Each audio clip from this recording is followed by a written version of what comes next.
All right, today we're doing 3-9, comparing and ordering fractions. It's going to tie into the stuff we did in 3-8 with equivalent fractions, where you're trying to figure out are two fractions worth the same amount, do they have the same value? All right, so this here, why don't we first look at this first one. These are actually from your book from the bottom of page 149. You shouldn't have to flip there for it, but I take this whole, so I have this whole amount, so this whole thing is going to be 1. And you'll notice in that top one we broke it up into 1, 2, 3, 4, 5, 6, 7, 8. So yesterday's notes we talked about a fraction, that the denominator of a fraction is like how many total parts the whole is broken up into. So this one's 8, and you'll see 3 of those are shaded in. So this first, I don't know what you'd call it, this first top of the first image is kind of trying to represent the fraction 3/8. There's probably a name for that you learned back in elementary school. It's been a long time since I've been in elementary school. Okay, this bottom one, if we'd go through and count all those up, we'd have 16.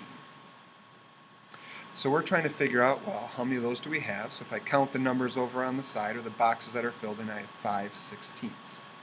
Now by looking at this, you should be able to tell which one's bigger. Well, more area shaded in on the 3/8, so the 3/8 is larger than 5/16.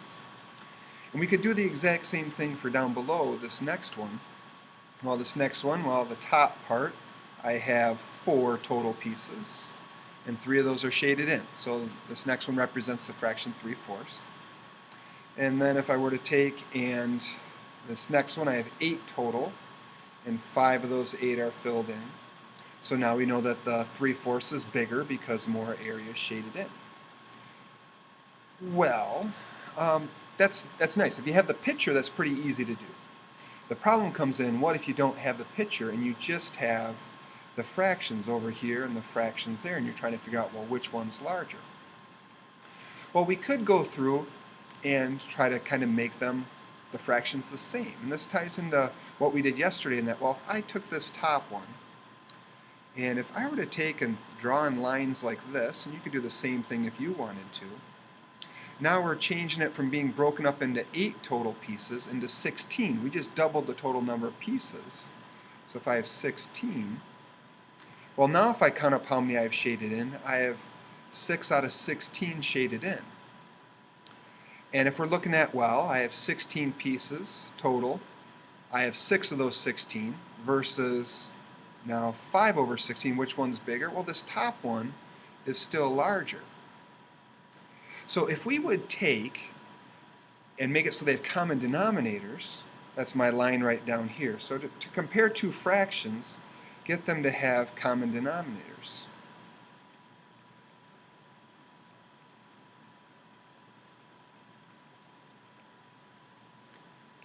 And then I'm maybe going to squeeze in here the larger fraction equals the larger numerator.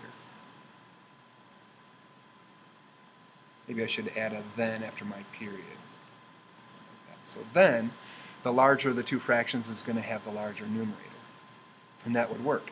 Same thing we could do graphically down here. We could take and break each of these up. And now my 3/4, if I break this up, now I have 8 total pieces. And 6 of those 8 are shaded in. Well, 6 out of 8 is bigger than 5/8. If you take a pizza, cut it up into 8 pieces, if you get 6 pieces, you get more pizza than some poor sap who only gets the 5 down there. So then you can tell that 6/8 must be bigger. Okay, I'd mentioned that this ties into what we did in the last section, what we did yesterday. And how it does is, these two fractions up here on the top are equivalent fractions. And to get those, we said, well, you could take and multiply a fraction by 1, and you'll get a fraction that's equal to it. But multiplying by 1 doesn't really help us a whole lot because it doesn't change the fraction. So we need to multiply it by 1 in a different form. And to change that 8 into 16, what do we need to have there in the denominator? Well, 8 times 2 is 16. But if I'm multiplying it by 1, essentially, I have to multiply it by 2/2. And 3 times 2 gives me the 6 there in the numerator. And 8 times 2 gives me the 16 here in the denominator. So that's one way that you could easily compare fractions. So let's do it down here without the graphing, without the pictures at the top. Let's say you get this question. It says, all right, which is larger, 4/5 or 17/20?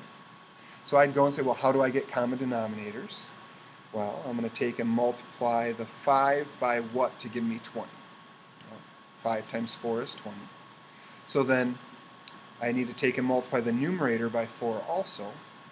So this 4/5, 4 times 4 gives me 16, over 5 times 4 gives me 20. So 4/5 is the exact same as 16 over 20. So essentially what I'm doing is I'm comparing this 16 over 20 with 17 over 20. Which one's bigger? The 17 over 20 has to be the larger of those two. I'll erase this. I kind of encroached on my next question a little bit. But hopefully that makes sense. You're just changing them to common denominators. We'll do the same thing one more time. If I have this, that doesn't work as nicely because I could do 5 times 1 point, what's it going to be, 1.4, does that work? Check it. You could do something like that, but it might be easier just say, well, what's common denominators? And let's rewrite the questions down here. So I have 3/5 and I have 4/7. Well, it might not be the least common denominator, but you could always choose to multiply those denominators by each other. So if I multiply 5 times 7, that will give me a common denominator. Hopefully that doesn't make the numbers too huge. So I'm going to take and multiply 5 times 7 gives me 35. But I need to multiply by 1 to keep it so the new fraction is the same value as 3/5. So 3 times 7 is 21. So my 3/5 is the same as 21 over 35. Now I'm going to get the 35. Now I multiply by 5 in the denominator. So each of those. So now 4 times 5 gives me 20. 7 times 5 gives me 35. So I have these two fractions here. So now which one's larger? Well, 21 out of 35 pieces is more than 20 out of 35. So I know that this one right here is going to be my larger one. But you need to be a little careful because you don't really want to, for your final answer on a test or quiz, say 21 out of 35 is bigger because that wasn't one of the original fractions. Instead, you want to say 3/5. So make sure you go back to that original fraction before you get common denominators. 3/5 is going to be the larger fraction. So I propose that as being one way that you could go through and come up with which fraction is larger given two fractions. Another way, if you're allowed to, you could punch it in. No, that doesn't work. You punch it into a calculator and find the decimal approximation. So if allowed, you could also punch into a calculator. And when you're doing that, I would recommend doing the division key rather than the fraction key. You want the decimal to get a decimal approximation. So for the second one, if you did 3 divided by 5, that's going to give 0.6. This next one I wasn't ready for, so let me grab my calculator, and if I do 4 divided by 7, that'll give us something nasty. So 0.57. So 4 divided by 7 is 0.57, with some other digits after it. But 0.6 is going to be the larger, so then that tells you that 3/5 has to be bigger. That's it for today's section.